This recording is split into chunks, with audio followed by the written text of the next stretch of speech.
You've been describing a bit about sort of this early period. So did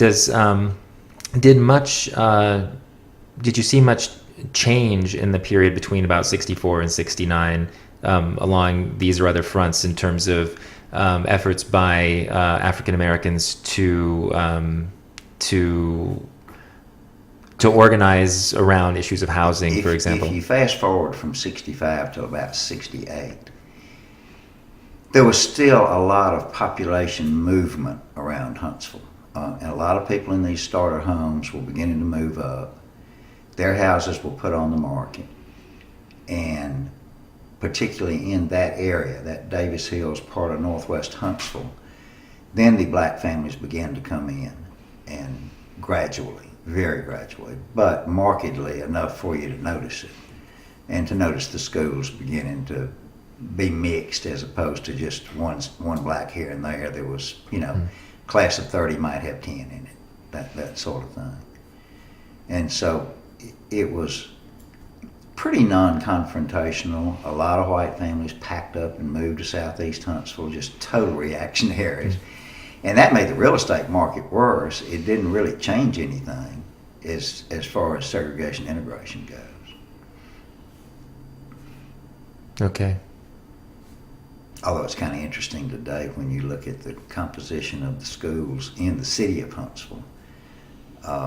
You'd almost swear we still had segregated schools, because you go to the northwest and there it is, and you go to the southeast and there it is. And but that's a whole nother subject that's, I guess, been festering for 25 or 30 years. Right. Well, but sort of along those lines, there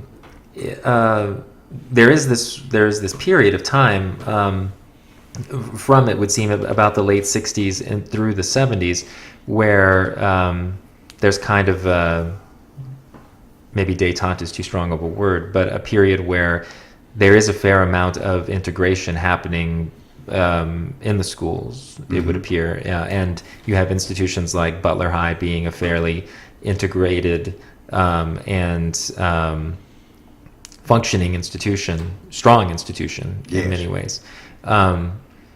In this period of the late 60s, what was your, so you've said that there were some reactionaries, as you described them, white Southerners moving into the southern part of town.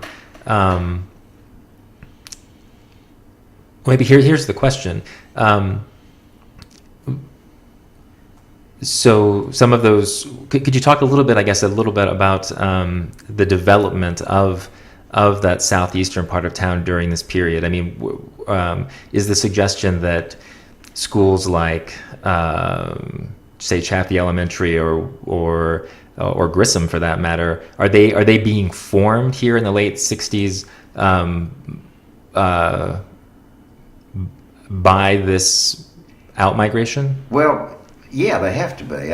If you take Grissom, for instance, the population in southeast Huntsville, which had always been considered sort of a social cut above the rest of Huntsville, other than East Huntsville itself, that population all around the Grissom area was built up by the higher paid civil service workers, Boeing, IBM, those folks that made better money. And there was a population down there that warranted more schools. I mean, there were kids bursting out of the seams down there, so they had to build the schools. But then those schools began to be looked on as the elite schools, and that's when the white people in the Northwest decided they had to move to the Southeast too, and it just compounded the problem.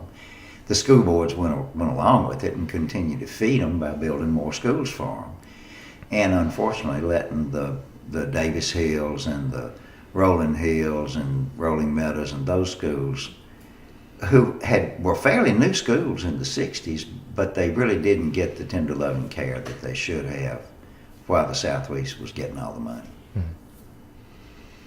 Now, East Huntsville is a whole different story. That's the part of Huntsville that encompasses what little old Huntsville we have. And that's the Huntsville High, Blossom Wood area. That's a different story altogether.